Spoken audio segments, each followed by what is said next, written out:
All right, let's get going. So welcome back. This is our first Monday class.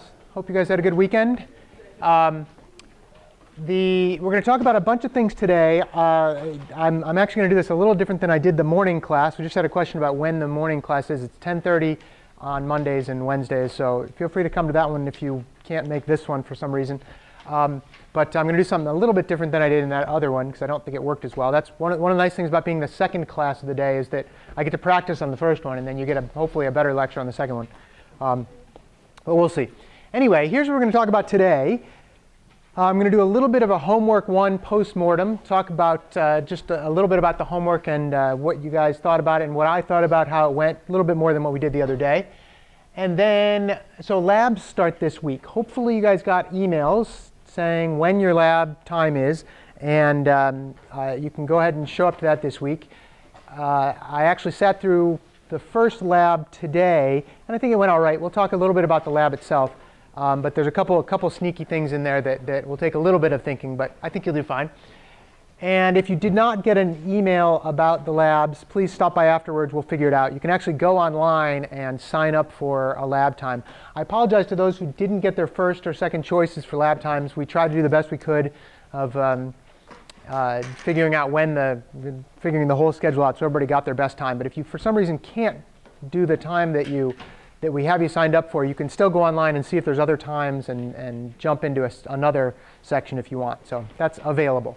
All right, then we're going to talk a little bit about inserting into an array, just kind of refresh from last week a little bit, and then talk about why that's not the best way to do things and possibly why there's this other structure, which for those of you who took Comp 11 probably saw before, called a linked list. Actually, I believe that Comp 50 people all saw lists as well. So hopefully this will be a little bit of a review. But what I'm going to do differently is I'm going to actually describe it. I had people come up on stage and we did this whole linked list thing. And I thought it would be fun, and it was kind of fun. But I think I totally confused everybody. So we'll try not to do that this time. And we'll draw some things that hopefully will make it a little more clear. But feel free to ask lots of questions about that. OK, questions so far? Admin sort of things? OK. All right, so homework 1. By the way, I'm using my purple laser instead of my green laser. The green laser died this morning, so I've got my purple one today. Hopefully it won't die. We'll see. A couple common mistakes on the homeworks. OK, first of all, very good. Again, you guys did great on this first assignment overall. You should have received an email about the homework grade. Some people haven't received those for some reason. Email me and I'll send it off to you. For the most part, very good. A couple people did some interesting things, though, and I wanted to talk about a couple of the errors that were not prevalent, but I saw it more than a few times, so I thought I'd at least mention them. A bunch of people did the following. They knew that we wanted the width and the height, for instance, to be greater than 0, so they went and checked for that.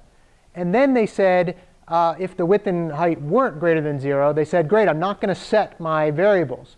But then the program continued. And so now it was completely undefined behavior because they never set any variables. So if you're going to do a check in your program for something, make sure that if the check fails, you stop the program.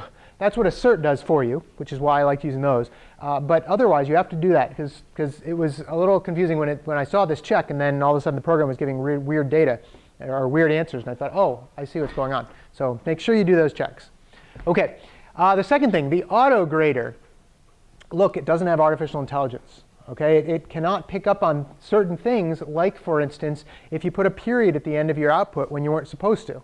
All right, it actually flags that as being like the wrong answer. Now, hopefully, when we actually look over it, we'll catch those things and not take points off. But it may sound like it's kind of pedantic that we're doing this, like they were making sure you have to have exactly the right output, right? But it's not simply pedantic. It's not simply because the autograder, we don't want to build like AI into the autograder. We want to get you guys used to the fact that when two programs or two computers talk to each other, they have an interface that they need to follow, and that interface needs to be shared exactly between the two computers, right? When your computer goes and talks to Amazon's server, well, it's expecting exactly the right data in the right form. You can do some minor checks. I mean, you can take spaces out and you can do all that. But for the most part, it's going to expect data in the exact right form. Okay, so they've got to be able to talk exactly. So that's why when we give these assignments, try to look at it exactly and say, all right, what does the output, what does the output supposed to look like exactly, and follow that. Okay, again, we didn't take off any points this time, but I'm reserving the right to in the future if you don't do that. The other one was, some people actually, they were kind of nice. They were like, they put a little C out that said something like, please put in 2 numbers, right? Well, that's all well and good, but the program wasn't expecting any output other than the exact output. So you don't need to, I mean, if it's 2 computers talking to each other, one computer's not going to say, hey, why didn't you ask me if I wanted to give you the numbers, right? I mean, it's, they're just not going to care in that sense. That's not to say there aren't handshaking things going on, but from the standpoint of wanting the exact output and input, you got to look at the assignment explicitly. And we have to be explicit about what we're looking for as well, which we will. Okay, so another common, this one isn't really a mistake, but something that's a little bit different than what you might have seen before.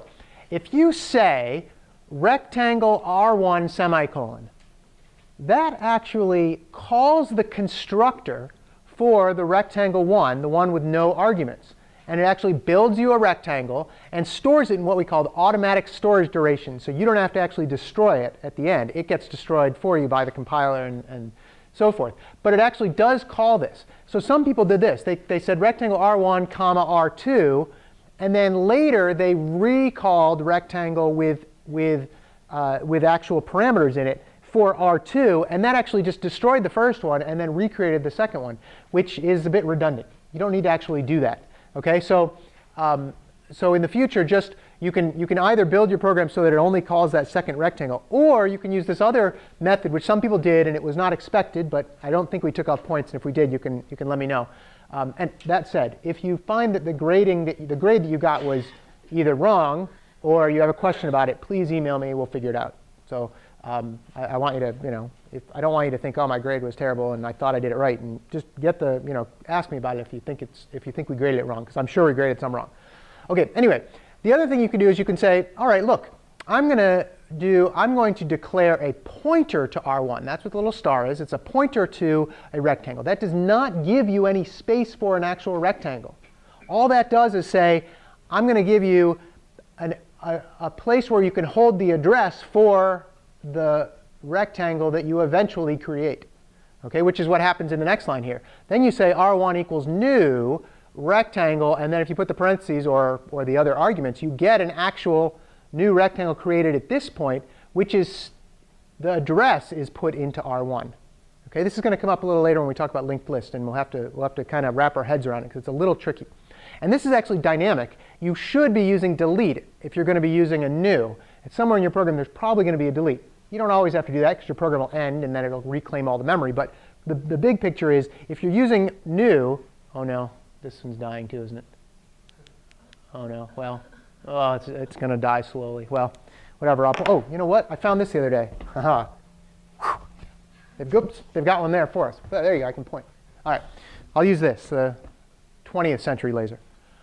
Okay, so that was the third thing. Now the fourth thing is, some people did something very interesting. They were trying to compare the integer or the floating point values the way that we had suggested with the epsilon thing, and they used absolute function ABS. Now, if you notice in class, I used FABS for floating point absolute value. There is a function absolute value that does act on floating points. It's in the C math library. Somebody, or maybe a couple people, used a different library. They used like C standard lib or something like that.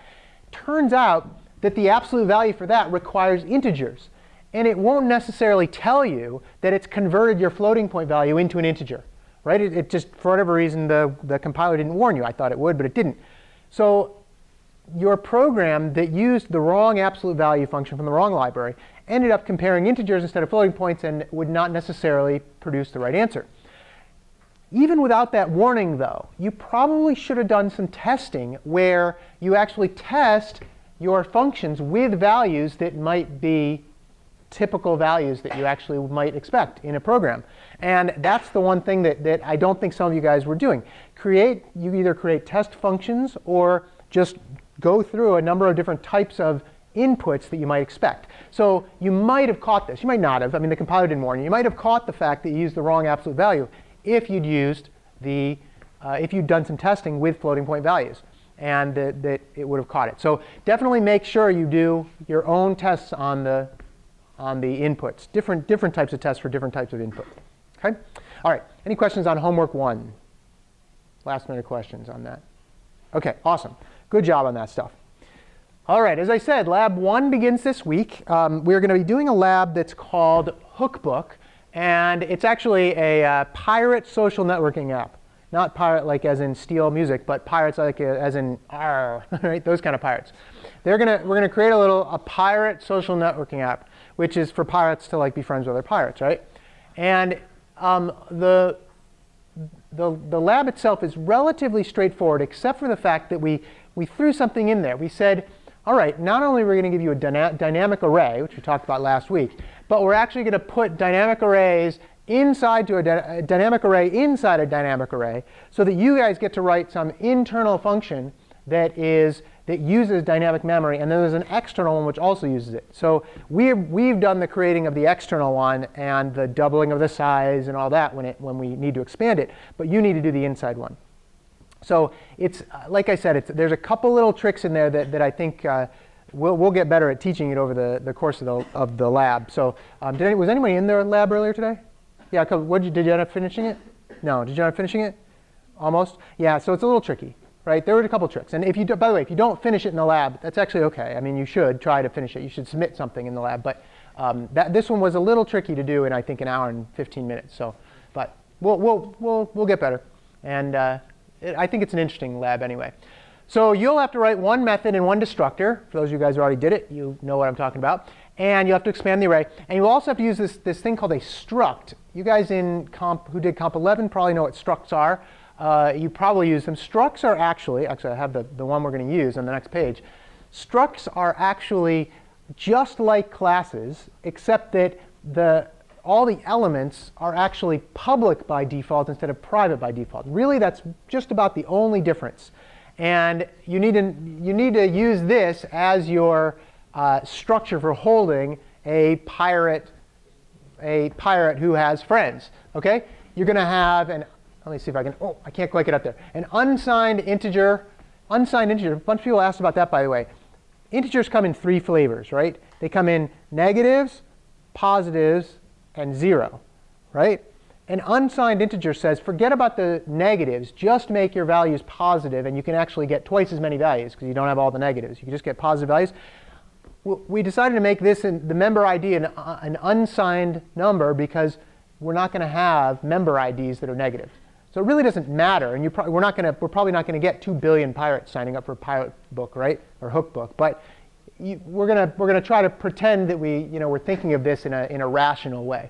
OK, then it's going to have a name. It's going to have a friend list, which is actually also an unsigned int star. That is another dynamic array. That's the one you're going to have to work with. And then it's going to have how many friends this pirate has and how many friends that pirate's friend list can have. OK, so those are the kind of the structures you're going to work with. And you will see that in lab. As I said, I think it's a good lab. It just does take a little while to wrap your head around some of this stuff. OK? Yes? On the int star friend list, does that mean integer and then the pointer in front of it? Yeah, this means that your friend, this is a pointer to a friend list full of unsigned integers, is what it is. OK? Yeah. All right. Any other questions? OK, good. That's the lab. All right. Let's go back to something that I did the other day that I briefly showed you, and I said, ignore this, which turns out it's a good thing I said ignore this, because I totally messed up the function. All right? Although you might have asked about it in there. And one of the things I might ask you on a test is take a look at the following code snippet and tell me what's wrong with it. OK? Here's what we're trying to do. Tell me what's wrong with this code snippet. So there's actually 2 things in here that I did that are incorrect. And if you can't get it, that's all right. But let me refresh what I'm trying to do here. We are trying to insert a value at the beginning of this dynamic array. Okay? And in order to insert something into a dynamic array at the beginning, you have to take the last value, move it one up, take the second to last value, move it into the other position, the next position up, and so on, all the way back down to 0. And then you stick your new value right in 0. OK? So take a sec to look at this and see if you can find at least one place. But there's actually 2 places where I screwed up in this code.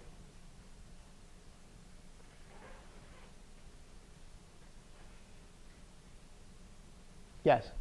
I don't know, but do you want to start the for loop at like used and not used plus 1? Because it like arrays start at 0? Well, actually, you want to, well, the way I've got this written, no, because what I'm doing is I'm saying take the value at used and put it into used plus 1. Good idea, though. But no, that wasn't where I made the mistake. Did you ever, yeah? Data, no, because this is going to be the last value, let's say. This is going to be the second to last value, and you're moving the second to last value into the last value. Good idea, but you're getting there, though. Yes?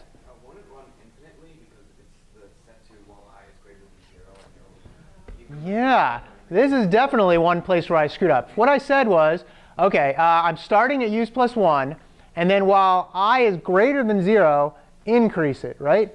Well, isn't I always going to be greater than 0? Right? Because it's not going to go the wrong way. So how could I have changed this? What should I have changed this to? Yeah?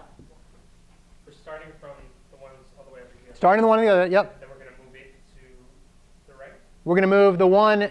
We're going to move the one that's last into the next position. To the next. Yes, into the next one over. So we could go from the right to the left. We're doing that. We're going from right to left. So we want to decrement. We do. We want to make this I minus minus, right? Because otherwise it'll start at the end and then start going up. And when I finally got a chance to run this and tested it, it seg-faulted, which, for those who don't know, means like it totally crashes. And it crashes because it actually went outside the memory area that it's allotted, and it crashed. OK, so that was the first thing I did wrong.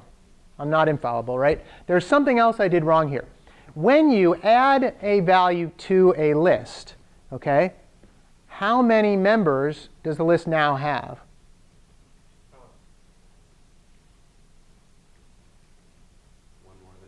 One more than it did before, right? Did I include that in here? It kind of looks like I did, but in fact, I did not. Where might you do that? Yeah, at the end, right?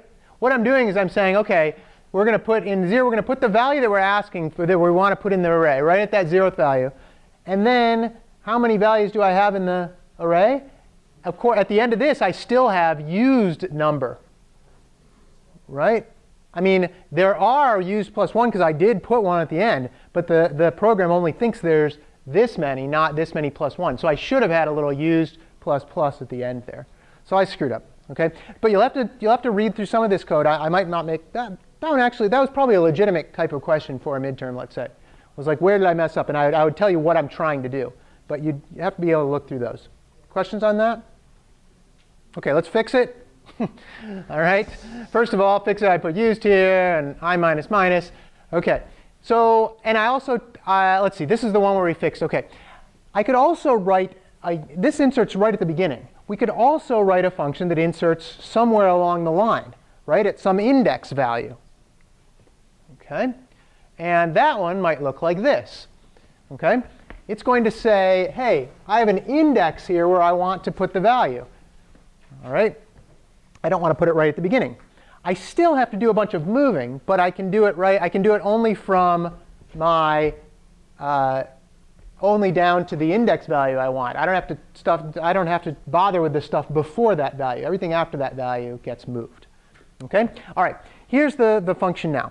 Where is the bottleneck on this function? Where is it saying, besides, we already talked about the fact that this could be a bottleneck, right? But aside from the reserve, where is there another bottleneck? Sorry? Haven't you moved anything? Where does that happen here? That happens right here in this for loop. Right? So in this for loop, that's actually the bottleneck here. OK? Which means that maybe there's a type of structure. I've already given away earlier, and you guys have mostly seen it before. There's a type of structure where you don't have to do all of this moving of big pieces of data. If your array is huge, right, this can take a long, long time to move all that data. OK? If your array is gigantic. there is a different way. Sometimes I call it a better way, but it's not necessarily a better way. Yes, question. Sure. That's a good question. How is the for loop a bottleneck? Okay. Let's just pretend I'm inserting right at the beginning. Okay, and there's used number of items in there. How many times do I have to go through this loop? I actually have to go through this loop used times, right? Because what I'm doing is I'm inserting right at the beginning. And I'm inserting at the beginning, meaning that here's an empty space, let's say, and I've got a value here and here and here and here. And I want to insert here. So I have to take all those values and move them over one. So I need to do that for every time I insert. I need to move everything over one. And that's the bottleneck, because you have to keep doing that loop. And loops are, in general, slow if you go through all the values. Okay, which is one of the things we're going to learn in this class is try not to go through all the values if you can help it. Okay, find more clever ways of doing these things. Okay, other questions on the insert? All right. Okay, so what we're going to do is we're going to create this other type of structure called a linked list. Okay, and the main part of a linked list is this thing called a node. Okay, and here's what a node is. All right, a node is a piece of memory. In fact, you can either do it as a structure, or we're going to actually do it as a class. Okay, it's a piece of memory, looks like this, and it has two pieces of information in it. Okay, it's got the data. Okay, it's got the data as part of the information, and then it's got this thing called a link, which points to some other node. Okay? And that little like box there of two pieces of information, the actual data you care about and the link itself, is what a node is. Okay? And nodes can link to other nodes. In fact, they generally do link to other nodes. So you have another node with data and its own link in it. Okay? And you can have another one with data and its own link in it. And these don't actually have to be next to each other in memory. Okay? That's good and that's bad. That's good because it can be anywhere in memory and you don't have to move a lot of things around. Bad because that's not so great for making computer efficient at other things memory related, which we'll talk about maybe later. But what it can be is, if this is your memory here, right, you can have a node here and it can point to this node, and another node here, and this one can point to this node, and it can be here, and this one might point back to this node, right? That's one of the problems with actually describing it on the board, is you got arrows all over the place. So hopefully I'll draw big enough and you'll stop me and if you get like, where's all your arrows going? But I'll try to do the best I can with that. Okay, any questions on the basic idea here of a node? You've got this data and you've got a link, and the link goes to another node. Fairly straightforward? Okay. All right. So here's our node class. Now, the first part of this node class is a lot of like boilerplate stuff, right? You've got the type def, which we talked about. Oh, I can't get up there. Nope. You've got the type def, which says, hey, we're using integers to put in this array. That's all that says, okay, in this case. And then you've got a constructor, and the default constructor is really simple, and I'll show it to you on the next slide. It's very, very simple. And then you've got these setters and getters, and that's saying, hey, hide this private data from other classes that want to look directly at it. They have to go through the getters and setters to actually get the data. Okay? But then here's the actual meat of the node. You've got data, which is the value type. So in this case, it's going to be integers. That's your data, right? And then you've got this link. Now notice the type of the link. This is a class node, which refers to a node. So it's kind of like it's self-referential in the sense that it refers to another node. Now, it is a pointer. It is a pointer to another node. Okay? That's what the node is. So it's self-referential. It can point to another node, and we're going to go from there. Okay, questions so far? All right. This is the part where I got everybody up on stage earlier and it didn't work so well. But here's this is the constructor, by the way. The constructor, and over the next few minutes, we're going to talk about what happens when you actually set up a pointer and actually do the constructor when you assign a pointer. And we'll do that. But this is the constructor. What does it do? It makes the data in the link 0. Okay? And then it points link to this weird thing called null, right? And if this was the one we were creating, there's this place in memory, which happens to be generally memory location 0, called null. You can't actually have anything there. There is stuff there, but you can't, once you point stuff there, you're not allowed to actually do anything with the values at null. You'll totally seg fault if you try to. Okay? But what that's going to tell us is, hey, this is the end of our linked list. Okay? This node, because it points to this thing called null, is the last link. Okay? This one's the last one. It points to nowhere land, null, and this one's the last one. Okay? The first one is actually called the head. Okay? You've got the head, and this one's called the tail, by the way. But you've got the head, which has its own node pointer, which points to it. Okay? This one happens to be the head. The thing called head is just a pointer to that data structure. It's not actually a node itself. Okay? I mean, you can call this the head node. But the variable that we're going to call head is actually just a pointer to that node. We have to differentiate between the actual structure itself and the thing that points to that structure. Okay, we'll get there when we actually show what's going on. Okay, all right. There's a lot of code. Well, it looks like a lot of code. It's not that much actually. Sometimes we want to print what's in the list. Okay, a lot of times you want to do that. In fact, okay, when you print what's in a list, there's some things up here like the first little line, C out. That's just to print a little bracket because I want it to look nice, right? If you look at the next line, we've got this thing, well, actually the first line. We are creating a node pointer called iterator. And I think you guys talked about iterators in Comp 11 a little bit anyway. An iterator is just a term for something that walks through some sort of object. Right? It might go from 0 to 10, and it'll go 0, and then 1, and then 2, and then 3. It doesn't have to be in that order, but it generally is from one to the next. Okay? And our iterator, which is a node pointer, points to some node, if that happens to be equal to null, that means there are no more nodes left. Okay? It means there's no more nodes left. Then we have this while loop. Okay? And by the way, this one is just saying if there's no more nodes left, just put a little end bracket because that wants to look pretty, right? This part says, OK, while we're not at the end, basically, if the iterator's link is null, we've got to be where? If we're not rather past the end, I guess this would be past the end. If the link of the object we're at is null, where did we say we are? At the end. Okay? So what this statement's saying is make it look pretty, right? It's saying this is saying if it's not at the end. So it's going to look pretty in the sense that it's going to write the number and then put a little comma. If it is at the end, it's going to write the number and put this end bracket because I want it to look pretty. All right.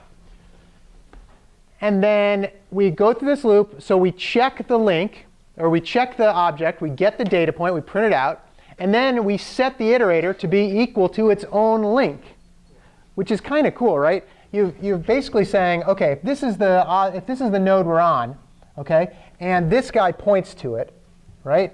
Well, then now this guy's going to point to what it's pointing to. What it's pointing to is pointing to, basically. OK, it's like Inception, right? It's like, right?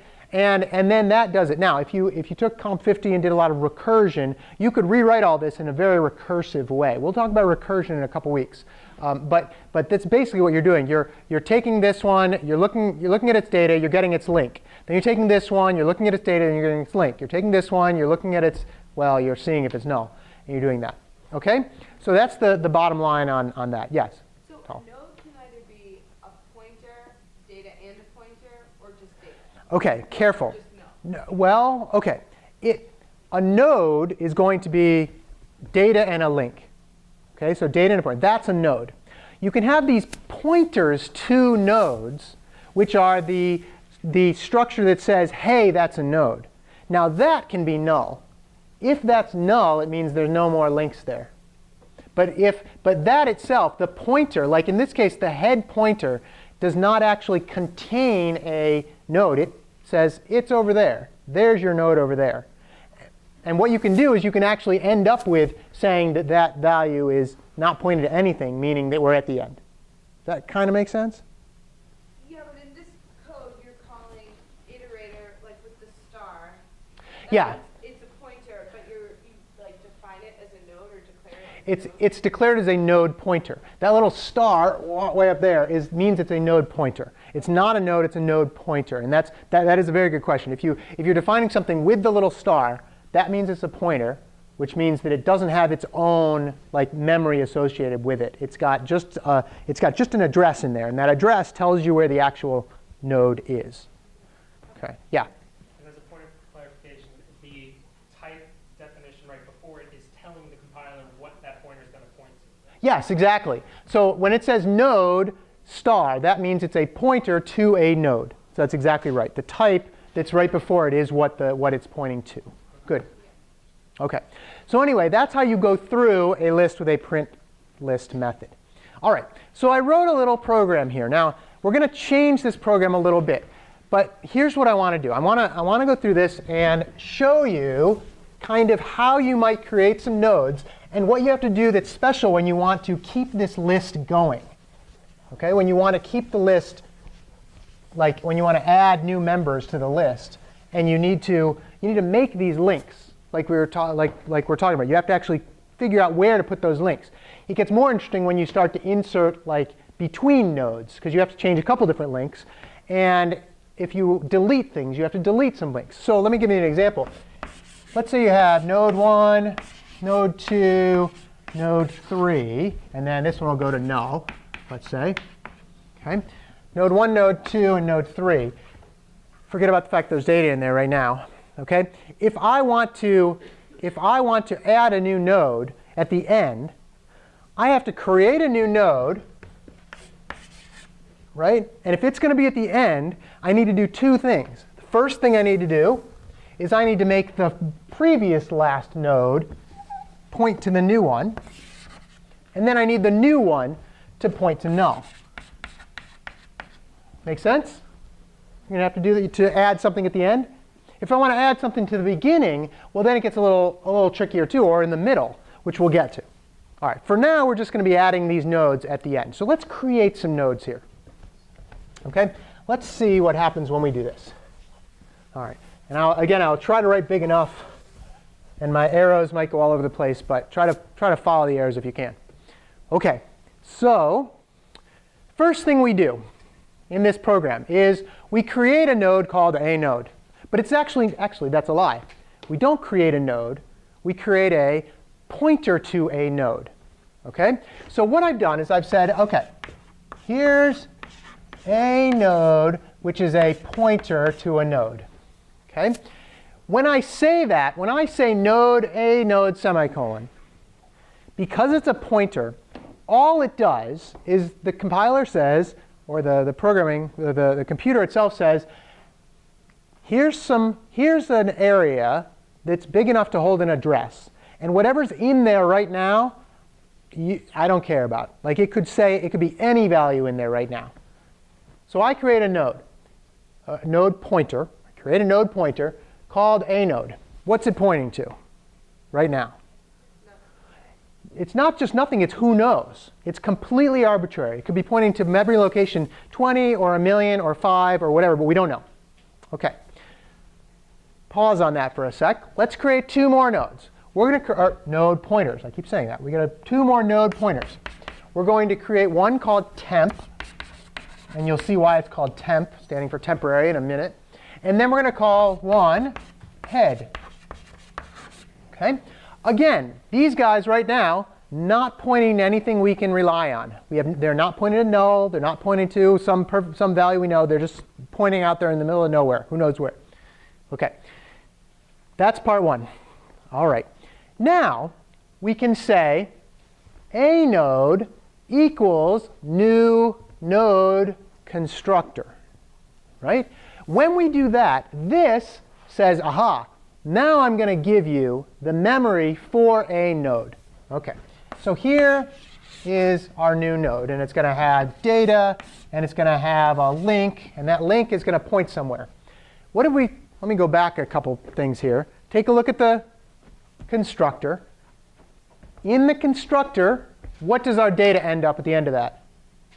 0. Where does our link end up at the end of that? OK, so now we're actually in good shape. OK? Before when we were looking at these pointers here, and by the way, this statement also says, it doesn't just say new node. You could just say new node. It wouldn't do anything, because you'd never be able to find it. Right? You wouldn't get it. But when you say a node equals new node, it's saying, aha, now I have a place to point my a node pointer. So a node is going to point right there. Yes? So a node in black in the second part, is that pointer right there? It says, so a node. This one? Is that a pointer or is that actually? Yeah, so that's a good question. Is that a pointer or not? It is still a pointer. And the problem, it's unfortunate in the C and C++ syntax that it doesn't keep the star. There's reasons for that. But because it was defined as a pointer, when you use it down here, it's still a pointer and will always be a pointer. OK? It gets a new node? It gets the address of the new node you've created. So we create this new node somewhere out in memory space that the compiler keeps track of and the operating system keeps track of. And it says, I'm going to give you a value back that's a pointer to this location. And we're saying, OK, put that in a node. OK, so a node now is pointing right to here. Still a pointer. It's pointing right to here. Do we actually have a linked list? Well, we don't quite have a linked list quite yet, and here's why. Let's do this first. Let's do these other 2 lines. We're going to say temp is going to be equal to whatever a node is pointing to. So basically, temp is now going to point to the same thing. And we're going to do the same thing with head. And head is going to point to the same thing. OK. This is a pretty popular node, right? Because he's got lots of things pointing to him right now. And we'll see why in a minute. OK, now this is an actual proper list. It's actually a linked list with one node. How do we know it's a linked list? It has a head that we've defined. And we say that's the head. And the last link, which happens to be the only link, the last node, which happens to be the only node, points to null. OK? Could we print this list out? Sure we could. Let's see if we can go through and print this list out. All right, the first thing we do our little bracket. Then we say, well, no, the first thing we do is we create an iterator pointer, and we say that iterator pointer also points here. This is a really popular node, right? All right. It's going to point to the same location that head pointed to, because we passed in the head way up there. OK? And it's going to point there. Now, this is another temporary variable. It's just a temp. We could have called it temp if we wanted to, but it's called iterator. And what to do? It says, while it's not null. It's not null. It's pointing to this link. OK? If the iterator's link is null, in other words, if the link if what iterator points to's link is null, then we go to this line. And it is. Iterator's pointing here.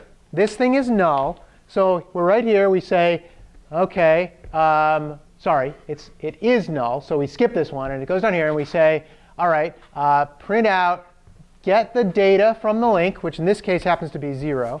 Did we set it yet? I don't think. Did we set it? No. I don't think we did. But in this case, let's pretend it's 0. 0, and then print the bracket and a new line, and we're done. OK? And then we're almost done in this case. We say iterator equals the link of what it's pointing to. So now iterator is actually going to be null. We go back up here, and we say if it's not equal to null, well, it is equal to null. So we actually exit out of the program, or out of the function. Yes? The arrow, just to clarify, that gets the value that the pointer is pointing at? Yes. So with pointers, when you want to access a member that it's pointing to, you use this little guy. And it looks a little like an arrow, like you're pointing to something, which is kind of cool. Right? And it's saying in what it's pointing to, which happens to be a node, there's a getLink method. It's a getter.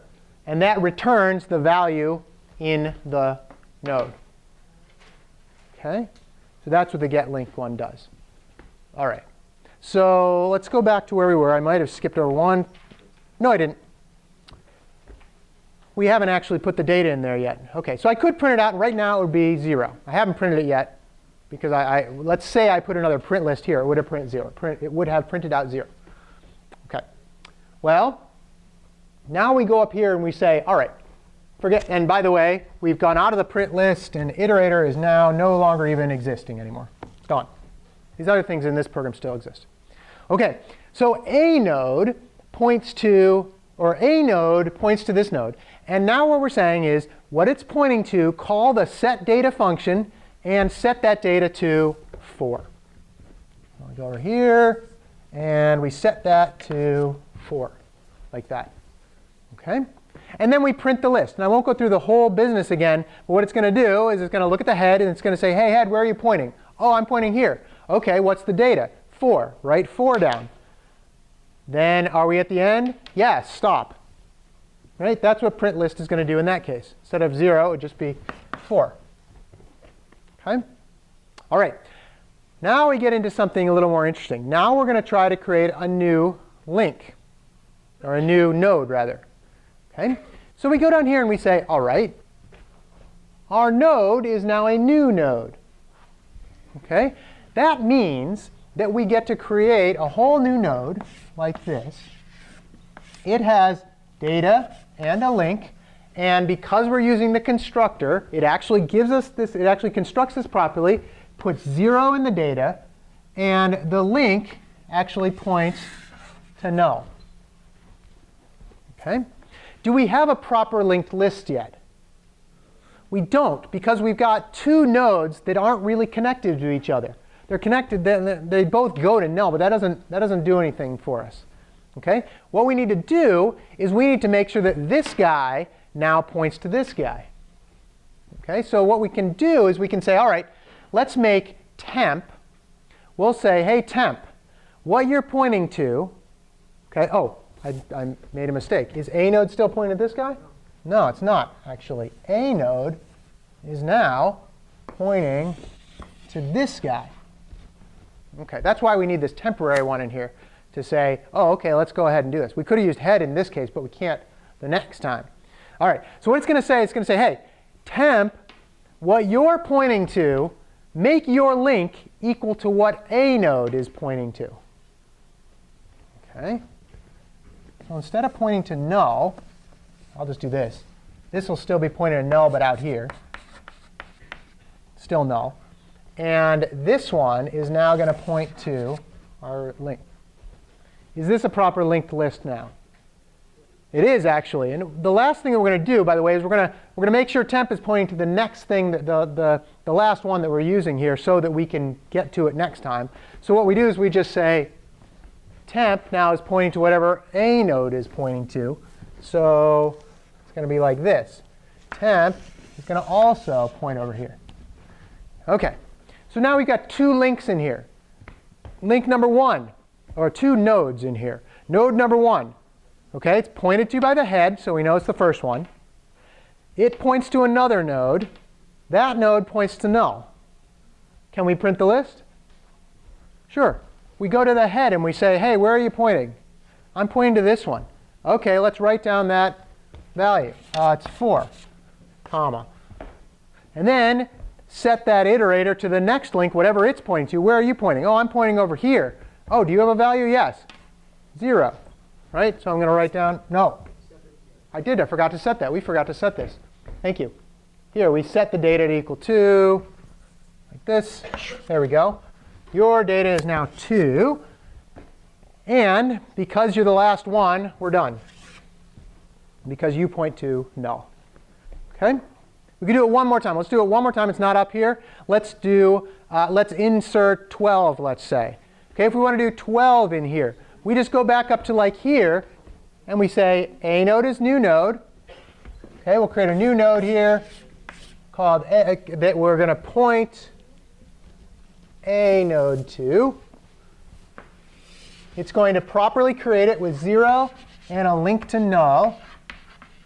I'll just make this still print to null over here, like this. I'm not really moving null. I'm just trying to make it a little less crazy. OK? And we're doing that. Then we're going to say set the data to 12. Let's make it 10, so I just make 1 character there. All right? So we're going to make it 10. And then we have to say, all right, whatever the link, whatever a node points to, we're going to set that as the link from what temp points to. Temp is pointing here. Instead of making this link null, let's do it properly, make it to there. Okay. And then we'll say, all right, let's set temp to be equal to what we just did so we can do it again if we want to. There. Do we have a proper list? Now we do, right? We've got a head. We can look at this head and say what's the value for. If we're printing it, go to that link, go to the next link. Your link is 2, print it. Go to your link is 10, print it. Oh, we're done because it's null. Okay, so that's a proper linked list now. And it's got all the little parts that we need to be a linked list. And these memory locations don't have to be in like left to right order in the memory or increasing order in memory. They can be anywhere, right? Anywhere. Questions on that? Yeah. Yeah. What's the difference between the step that says temp with the arrow and then set link a node and then temp gets a node? Good question. That's actually a very good question. What's the difference between these two lines is the question. All right. This one says whatever temp is pointing to, set that link to be equal to a node.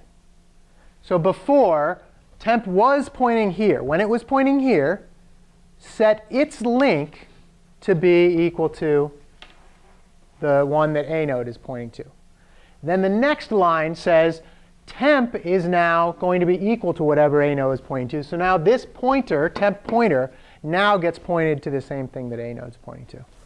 Okay? This is kind of the inception part. This part's the inception part where you're saying look kind of ahead and set that to the value.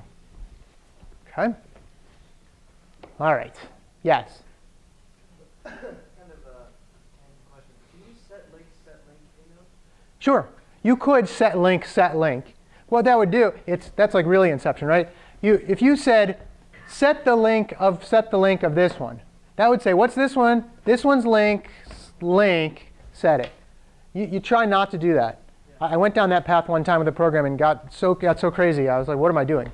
But yeah, you can do that. You can also, by the way, have pointers to pointers, which is kind of what your lab is a little bit about, if you want to think about it that way. But try not to think about it that way, right? But you can do that sort of thing, and you wouldn't want to really, but that's really what you're doing. And if you're doing recursion, that's almost really what you're doing, which you're basically going to the end, doing the last one, and then backing up and doing each one in the middle between. We'll get to recursion in a couple weeks. Okay. Other questions on that? Oh, yeah. Yeah, so in the temp set link a node line, Yes. that which temp points to, how it points to what a node. Is there a way to refer to the node directly? Is there a way to refer to the node directly? Well, a node. I mean, in this case, it's a node is what it's pointing to. Do you mean when you say is there a way to refer to it directly? What do you mean by it? Like the thing that has the data being to and the link pointing somewhere.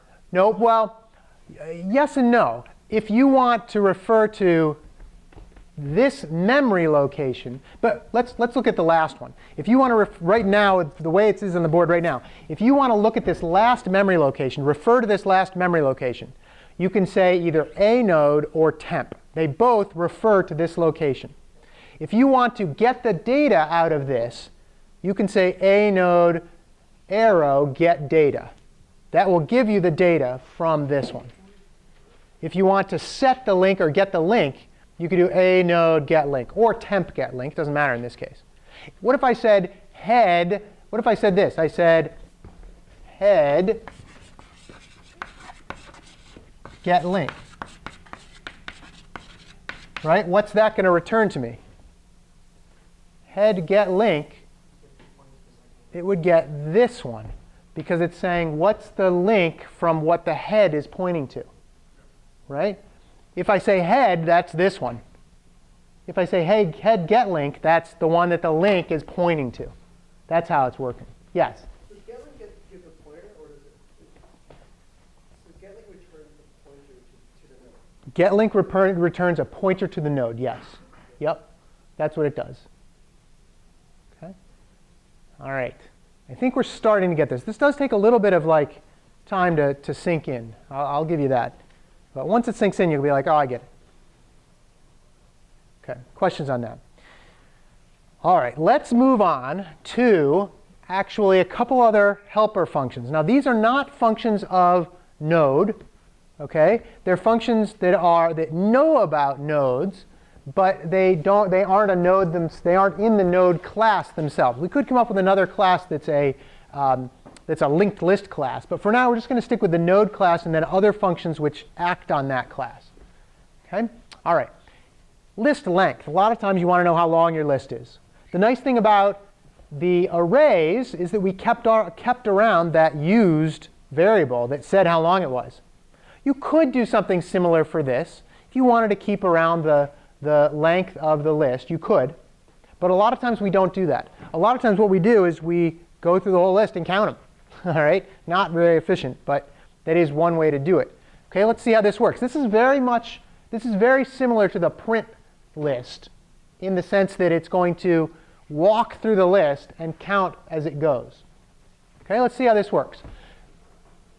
List length, okay, actually takes the head of a list. Okay, so you pass in a pointer to the head of a list. And then it returns the length. And we're calling this a size t. Again, size t is just based on the computer architecture you happen to be using. If it's a 64-bit computer, size t will probably be 64 bits long. And it just means I can refer to any address that the computer is capable of giving me. That's really all that is. But it's saying the list length takes the head and returns some size, some integer, which is what size t is. Okay? Let's see how this works. First thing first, we're going to create a new temp. Okay? This is just a brand new temporary variable. Okay? And we're going to start out by pointing it. We could have called it an iterator. I probably should have. Okay? What we're going to do is we're going to create a brand new temp pointer here, node pointer called temp. And we're going to point it to what the head points to. And then we're going to say, all right, we start out with 0 items. We don't know if we have any items yet, so node count is 0. And then while temp is not equal to null, exactly the same thing as that print list. I really should have called it iterator. While it's not equal to null, just count the node. Add another node to our count. Okay? And then set temp equal to whatever it's currently pointing to's link. So temp goes from here and then gets pointed over to here. And then we count that one, so that's another 1. Right? Don't worry about the data in it. We're just counting whether it's a node or not. And then set temp equal to the link here, which is over here. That's 3. And then we set it equal to null, and then we don't count that last little bit because that's not actually a node. And that's how you do a count. Fairly straightforward, right? I hope. OK. Yes?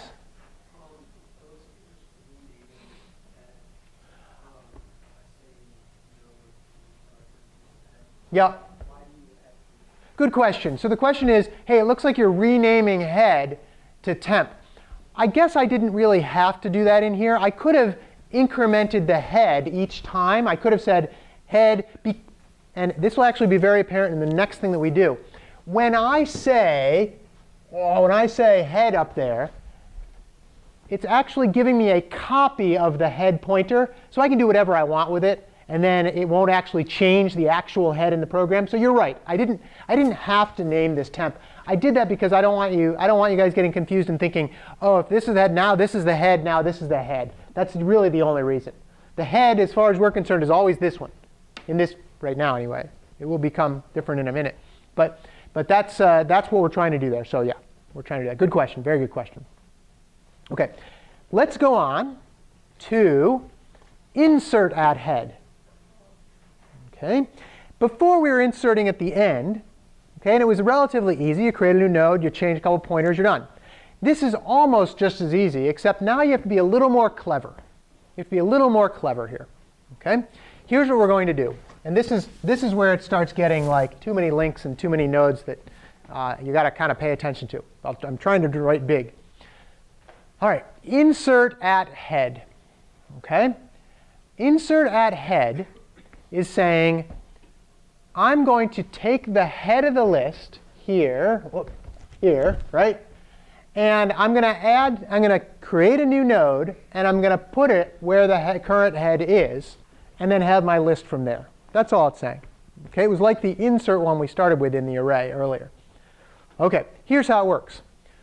I'm going to create a node called the new head. And it's actually going to be a node. Notice that it's a new node, which means it calls the constructor. And I'm going to build it right here, just to make my arrows a little easier. It's going to have data, and it's going to have some link. I'm going to be calling it with the constructor. So it's going to be 0, and this is going to go off to null. Question? Aren't you making a pointer because it's node star new head? So you're making a pointer? I'm doing two things. I'm creating a pointer. And immediately setting it to the address. And immediately, I think the projector just died. That's all right. Hang on. It's just overheating. Please wait while the projector cools down. All right, well, we'll keep going. So what's going on is, yes, you are creating a pointer to called new head.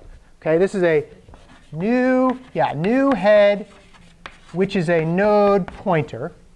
Okay, you are also in that one statement creating a node and setting that equal to the new head.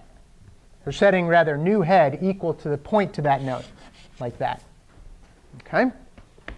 All right. So I know you don't have the code up here to see, but let's think about what's next in this. Okay? The next thing that we need to do, okay, is we need to, right now, the new head is actually pointing to null. Okay? But we don't want it to point there. We want to make this our new head. And so we need to change this. So we need to say new head get link equals head, where we started with. And what that will do is that will now point this to there. So far, so good? All right. Then we can actually set the data if we want. We've got that value. Let's set it to 6. Let's do that. All right. And then we set the data. And then we say, all right, so I'm looking at my code, and I actually forgot to change one thing in it. So it's probably a good thing the projector died. I'll change it and re-upload it to the website. But what we're now going to do is we're going to say the head, which was pointing to this node, is now pointing to our new head down here. So we're going to say head equals new head. All right. And that will mean that this now, instead of pointing to the old head, is now pointing to the new head. And we are done. And when this program exits, what's left is this goes away, and you're left with a head, right? And hang on. I think I can probably start it up again. Who knows how long it'll last? OK, it's going to warm up again. You just cool down. All right. So what's now, do we have a real list here, an actual linked list here? Sure we do. We've got a head that points to here, this new one we just created. That points to the old head, which is now the second node. Then we've got another node. Then we've got another node. Good enough? All right. There is one thing that I wish I could show you up here. Once it comes up, I'll show you. But when we pass in that head pointer, here's how we pass it in. Okay? We've got insert at head, okay, parenthesis, and this returns a node star. We're actually returning we're going to return that new pointer just so we can have it. Insert at head, and then you're going to have a node pointer reference to head. OK, here's what this means.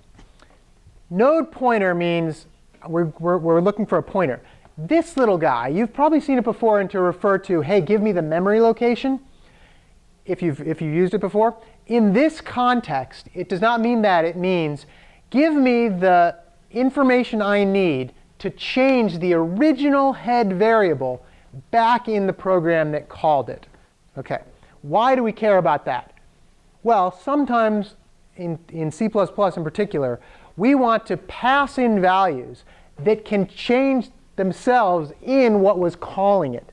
Most of the time, what C++ and C does is this is what we were talking about earlier when you asked about if you could change the head the head pointer that we called in the function. What happens normally is if you just put that node star head, what you would get is a copy of the head. And if you tried to change the head to point to this, it would be a copy that you were changing and not actually the value that you want to change. Okay? So let me first of all change this so that I head equals new head. There we go. And then there we go. All right. So here's what it was. See how this is now node star ampersand head? That ampersand is saying, OK, now instead of having a copy of that head that I can't, that if I change it doesn't matter to the calling function, when I change it, it will really change back in the calling function. That's what it's doing. Yes? So what happens when you don't have ampersand and returns it? What happens to the head that you created? When you return it, yes, you get the right value. So I'm kind of being redundant here. I'm returning it, and I'm able to set it up there. But a lot of times you'll want a function that actually returns the value. I didn't actually need this to actually change the head up there. I don't need that. I could just as easily have said this. This is going to totally screw up my thing here. I could have said void and then not returned anything, and this would still work perfectly fine. Because what this is saying is I've got the value from the original function that I'm allowed to change, that head with the ampersand. I'm changing it down here, head equals a new head. And therefore, it's changing the original. Most of the time in C++, you don't do that, which is why you don't a lot of times you don't see that. It's only in those cases where you say, hey, I really want to change where the head of this list points to that we would use that. OK? You had a question back in the back. One second. OK, question again. So what happens when you don't put ampersand there? Yeah, OK, if you don't put the ampersand there, all right, we can do that. If you don't put the ampersand there, I should write a little program to test this. You should try and test this at home. Try it without this. You'll notice that when you do this, you can set this to be equal to new head. But because there's no ampersand there, when you go back to the original program, the head will still point to this one.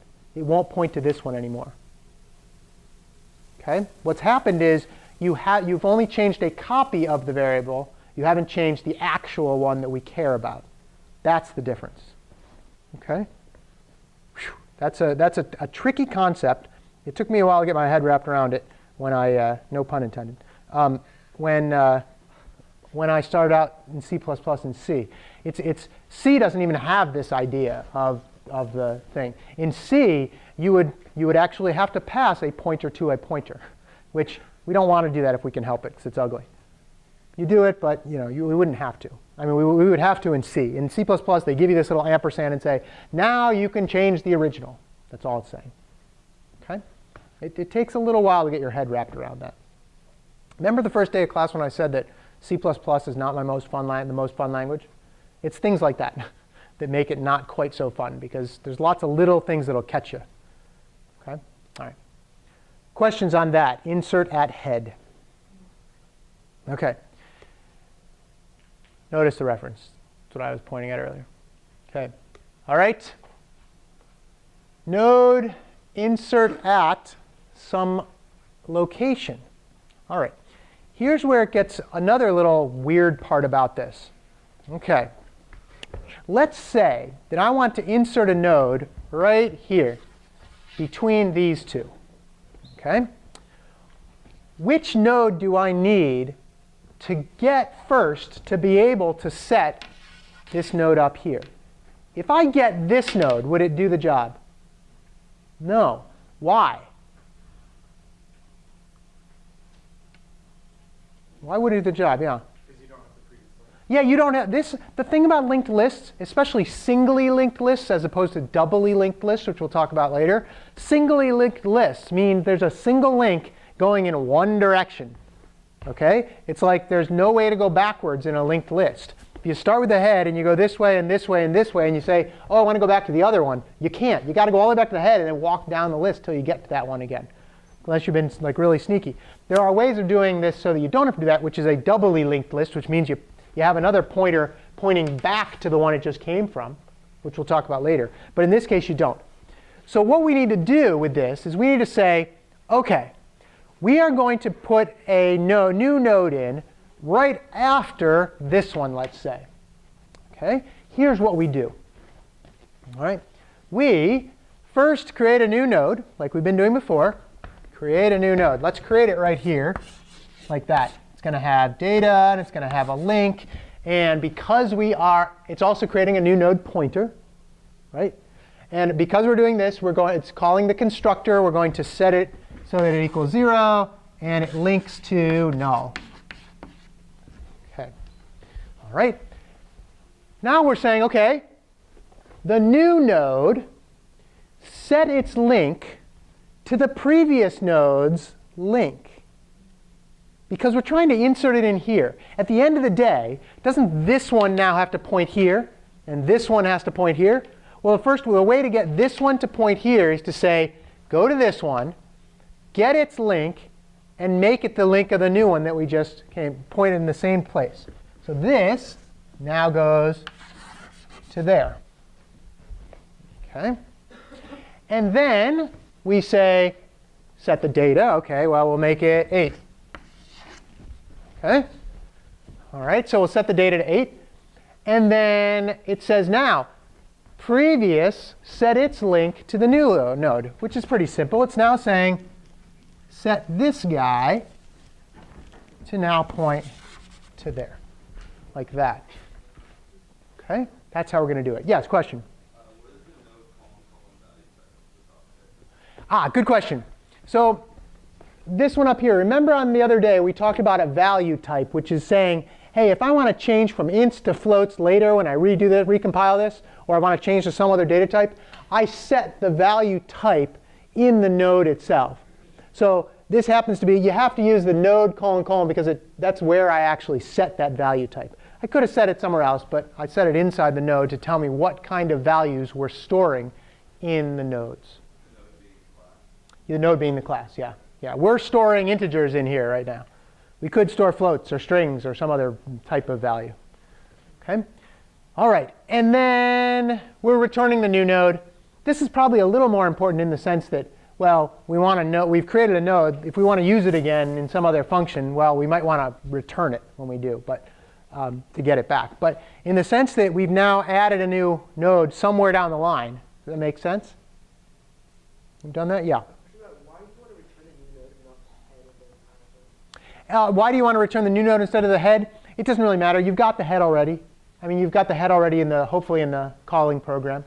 But in this case, we just might want to set it some other value or I don't know, something like that. But we don't need, this again is somewhat redundant. We don't really need to return it, but a lot of times you do. OK?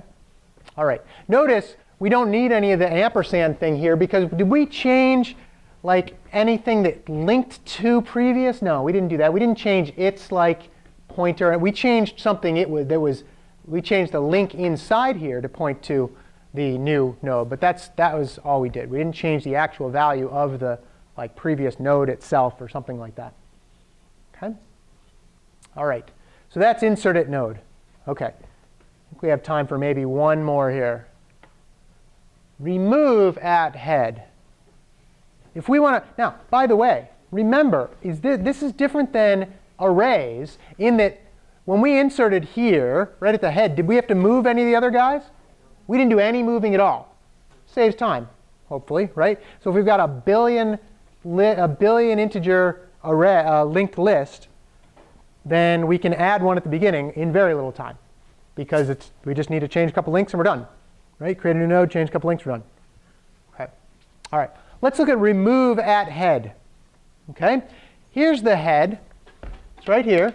Again, we need to change the head. If we're removing that, we've got to change that head. So we're going to have the ampersand up there to be able to change the original variable. OK? We want to make sure that it's not null. If we're going to remove it, you can't remove a null value. OK? And then we're going to create a little node pointer called remove pointer. OK? So what that's doing is that's saying, all right, let's create a new pointer here called remove pointer. It's a node pointer. And then we're going to set it equal to the head. OK, you say, why are we doing that? We're about to delete that. Exactly. Right? We have to do that for the following reason. Now we take head and we say head is now what the head is pointing to because we're removing this one, right? We're getting rid of this. So what we want to do is we want to make the new head this one. So we say, hey, head, what are you pointing at? You are now equal to what you were pointing at. Your value, you are now pointing at what you were, you are now yourself pointing at what the data structure you're pointing at was pointing at.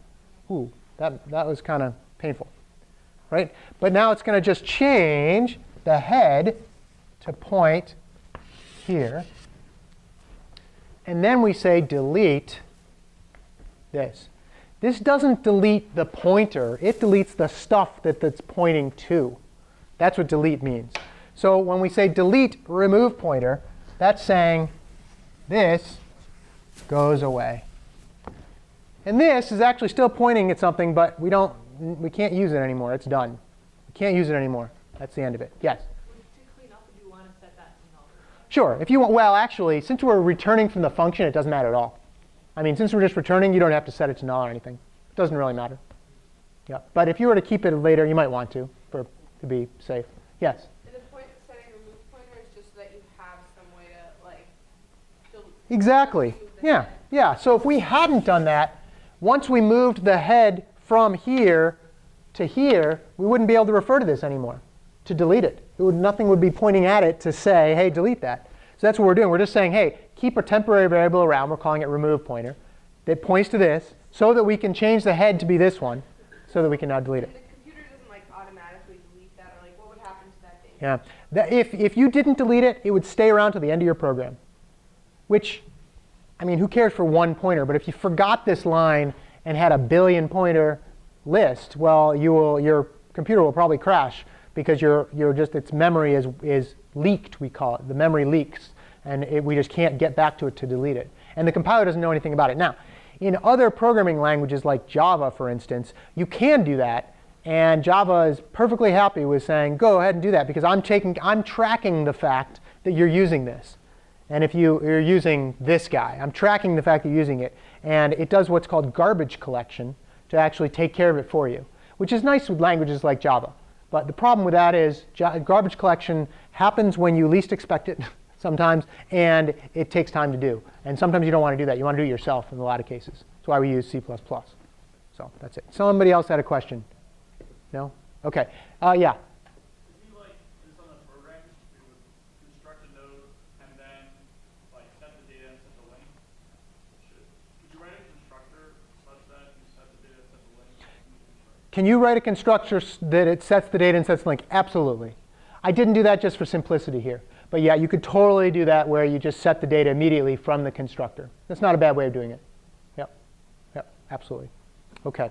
All right. The next thing, which I will not cover today, that I will let you do on your own, is remove at node, which you need the previous pointer. And it's got a couple little funky things in there where, but it's very similar to the remove head.